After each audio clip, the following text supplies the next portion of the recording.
Hello guys, मेरे video में आपका स्वागत है। आपने तो पहले के एपिसोड में देखा होगा क्या क्या हो गया है। और अभी वीडियो स्टार्ट करने से पहले मेरा नाम है गणेश। आपने बोला था, कमेंट बहुत किया था कि मेरा फेस दिखाओ इसलिए मैं फेस दिखा रहा हूँ। जो मेरा फेस अच्छा लगा होगा मुझे कमेंट करना अच्छे और मैं अच्छे वीडियो लाता रहूँगा। आप वीडियो देखते रहना। वीडियो स्टार्ट करते हैं। और वीडियो स्टार्ट करने से पहले आप मेरे को वीडियो को लाइक, चैनल को सब्सक्राइब और कमेंट कर देना और शेयर भी कर देना अच्छी जगह। चलो स्टार्ट करते हैं।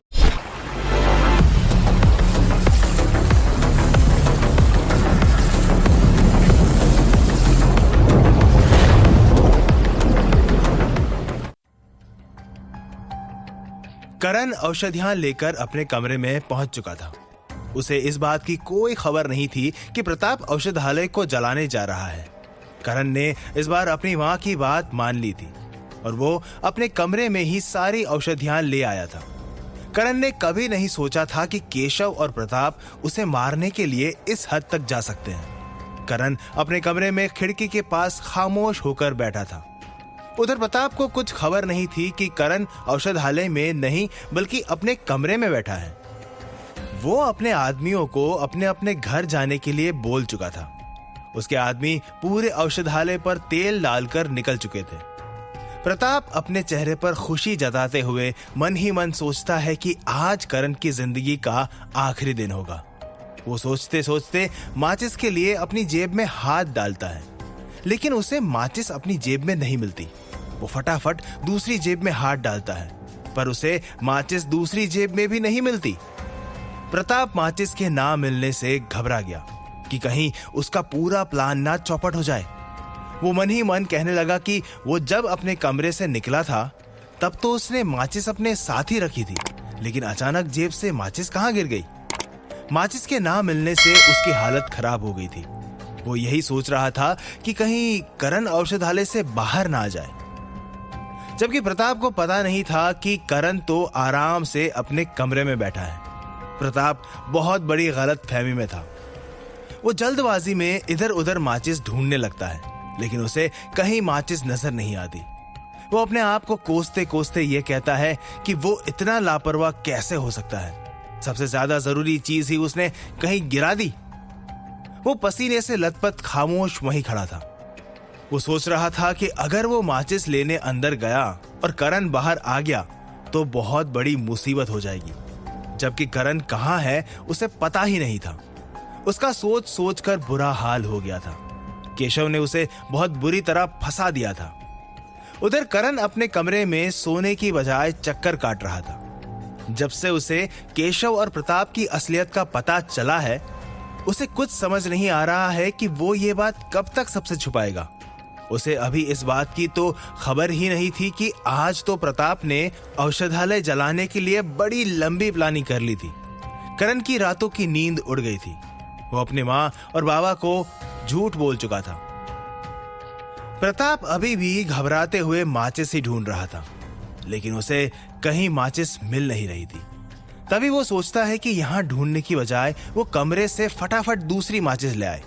जो होगा वो देखा जाएगा। वैसे भी अब इतना कुछ तो कर दिया है, थोड़ी मेहनत और सही। वो अपने कमरे की तरफ दौड़ता हुआ जा रहा था। आधे से ज्यादा रात बीत चुकी थी। वो अंदर पहुंच गया था और जैसे ही वो दौड़ते हुए अपने कमरे से घुस रहा था कि कुलपति जी ने उसे दूर से देख लिया। कुलपति जी को भी नींद नहीं आ रही थी। वो भी इधर उधर बाहर चक्कर लगा रहे थे। कुलपति जी ने जैसे ही प्रताप को दौड़ते हुए अपने कमरे की तरफ आते देखा, उन्होंने जोर से आवाज लगाते हुए कहा, रुक जाओ प्रताप, क्या हुआ? मैं आ रहा हूं। कुलपति जी की आवाज सुनकर प्रताप अचानक रुक गया। उसके हाथ पैर ढीले पड़ गए। उसे कुछ पता नहीं था कि कुलपति जी को अब क्या जवाब देगा। जैसे जैसे कुलपति जी उसके पास आ रहे थे, वैसे वैसे उसकी धड़कन बढ़ती जा रही थी। वो केशव को बार बार कोस रहा था कि उसने उसे कहां फंसा लिया है। तभी कुलपति जी उसके पास आकर उससे कहते हैं, क्या हुआ प्रताप? इतनी रात को कहां से आ रहे हो और इतने घबराए हुए क्यों लग रहे हो? कहीं कुछ गड़बड़ हुई है क्या? बताओ मुझे, कहां गए थे तुम रात को? प्रताप कुलपति जी के सवाल पर सवाल पूछने से घबरा गया। उसके पास कुलपति जी के सवालों का कोई जवाब नहीं था। उसके पैर कांप रहे थे। वो सवालों का बिना जवाब दिए खामोश ही खड़ा रहा। प्रताप को चुप देखकर कुलपति जी ने अपना चेहरा बिगाड़ते हुए फिर से पूछा, क्या हुआ प्रताप, तुम कुछ बोलते क्यों नहीं? बताओ मुझे, कहाँ गए थे तुम और इतना पसीना क्यों आ रहा है तुम्हें? बोलो कुछ। वो मैं मालिक बाहर। अपनी चुप्पी तोड़ते हुए प्रताप इतना ही बोल पाता है और वापस चुप हो जाता है। क्या बाहर? क्या हुआ बाहर? जरा साफ साफ पूरी बात बोलो तुम। प्रताप के पूरी बात ना बताने पर कुलपति जी गुस्से में उससे कहते हैं। प्रताप कुलपति जी को गुस्से में देखकर घबरा जाता है। वो थोड़ी देर के लिए सोच में पड़ जाता है कि यहाँ देर हो गई तो करण कहीं औषधालय से बाहर ना आ जाए। जितने लोग देख रहे हैं लाइक और सब्सक्राइब कर देना और शेयर भी कर देना। अच्छी वीडियो लग रही है तो मुझे बोलना, और मेरा फेस कैसा दिख रहा है अच्छे से बोलना, या ब्लर दिख रहा है कुछ दिख रहा है तो मुझे बोलना जरूरी प्लीज़ गाइस। मेरा फर्स्ट फेस है, आपने बोला ज़्यादा फेस दिखाने के लिए से मैं फेस दिखा रहा हूँ। लाइक और चैनल को सब्सक्राइब कर देना प्लीज़ गाइस। चलो स्टार्ट करते हैं। प्रताप को यही लग रहा था कि करण औषधालय में ही है। वो फिर इधर उधर देखकर झूठ बोलते हुए कुलपति जी से कहता है, मालिक वो मैं बाहर गया था, 2 आदमी मुझे बुलाने के लिए आए थे। वो बोल रहे थे कि हमारे घर के पास कोई जंगली जानवर आ गया है, इसीलिए वो मुझे अपने साथ ले गए थे। तो फिर क्या हुआ? क्या किया तुमने वहां जाकर, और तुम्हारी जैसी हालत क्यों हो गई है? प्रताप की बात सुनकर कुलपति जी तुरंत उससे पूछते हैं। कुलपति जी का दूसरा सवाल सुनकर प्रताप हड़बड़ाते हुए कहता है, मालिक वो मैं जब तक वहां गया तो वहां से वो जानवर जा चुका था, लेकिन वो फिर से वापस ना आए, इसीलिए मैं उसे ढूंढने के लिए आसपास चक्कर लगा रहा था, इसीलिए पसीने से भीग गया। तुम इतने से काम के लिए इतने घबरा गए? तुम पहले तो ऐसे नहीं थे प्रताप, क्या हो रहा है तुम्हें? कुलपति जी उसे ताना मारते हुए कहते हैं। कुलपति जी की बात सुनकर प्रताप कुछ नहीं बोल सका। उसे तो बस करण की बाहर आने की फिक्र लगी थी, जबकि करण औषधालय में था भी नहीं। वो बात बदलते हुए कुलपति जी से पूछता है, लेकिन मालिक आप इतनी रात को यहाँ क्या कर रहे हो? अभी तक सोए नहीं आप? कहीं कुछ हुआ तो नहीं ना? प्रताप की बात सुनकर कुलपति जी अपनी आवाज में वजन लाते हुए कहते हैं, मुझे क्या होगा, कुछ नहीं हुआ है। वो तो वैसे ही नींद नहीं आ रही थी, इसीलिए बाहर टहलने के लिए निकल आया।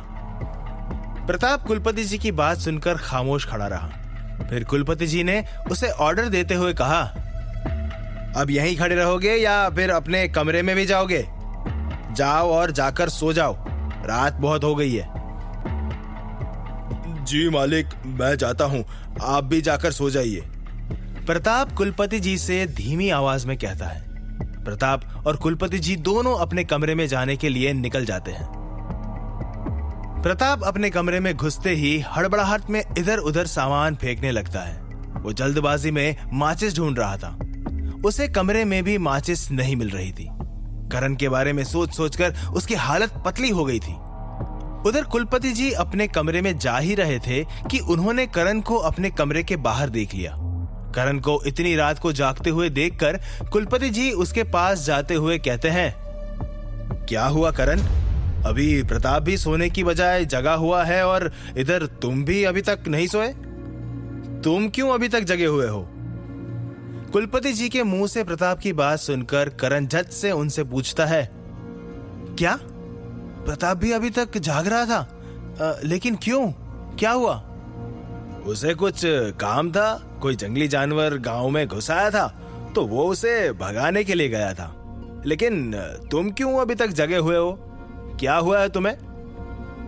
कुलपति जी प्रताप की बात बताते हुए करण से पूछते हैं। कुलपति जी की बात सुनकर करण थोड़ा सोच में पड़ गया। उसे प्रताप की असलियत पता थी। वो कुलपति जी से मुंह बिगाड़ते हुए कहता है, मैं तो ऐसे ही नींद नहीं आ रही थी इसीलिए चक्कर लगा रहा था। लेकिन ये प्रताप कौन से जानवर को भगाने के लिए गया था? पता नहीं, होगा कोई भी जानवर। तुम्हें उससे क्या? रात बहुत हो गई है, इतनी रात तक जागना अच्छी आदत नहीं है। अब फटाफट तुम अपने कमरे में जाकर सो जाओ। कुलपति जी करण को डांटते हुए कहते हैं। कुलपति जी करण को कमरे में भेजकर अपने कमरे में सोने के लिए चले जाते हैं, लेकिन करण को प्रताप वाली बात हजम नहीं हो रही थी। वो सोच में पड़ गया था कि इतनी रात को प्रताप क्यों जगा हुआ है और आज तक तो कोई जानवर गांव में नहीं आया। आज अचानक जानवर कहां से आ गया? जरूर कुछ तो गड़बड़ कर रहा है प्रताप। यही सोचते सोचते वो फिर से चक्कर लगाने लग गया। इधर बहुत देर तक ढूंढने के बाद प्रताप को माचिस मिल गई थी। वो घबराते हुए अपने कमरे के दरवाजे पर ही खड़ा था। वो इधर उधर नजरें घुमा रहा था कि कोई उसे वापस देख ना ले।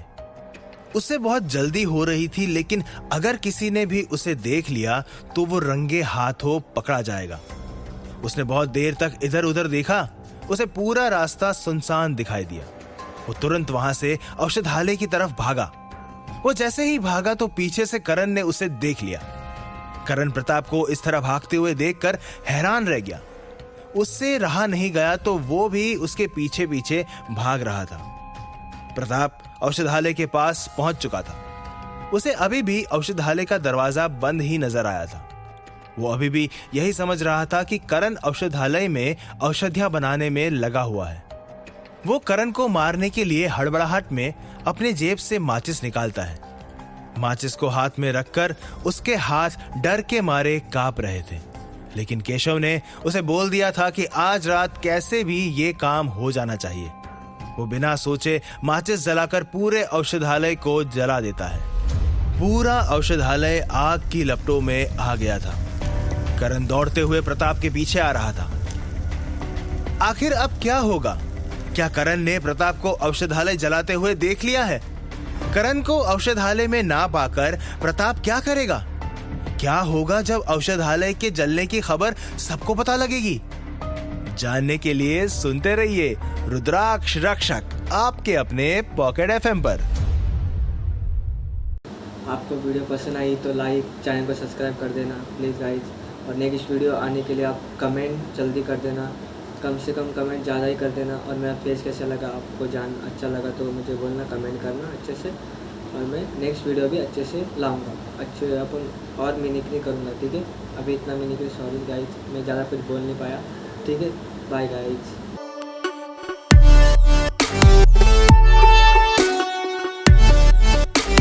अगर हमारी ये वीडियो आपके लिए हेल्पफुल रही है तो हमारे चैनल को सब्सक्राइब कर लें और वीडियो को लाइक भी कर दें, ताकि हमें इस जैसी और वीडियो बनाने के लिए मोटिवेशन मिल सके।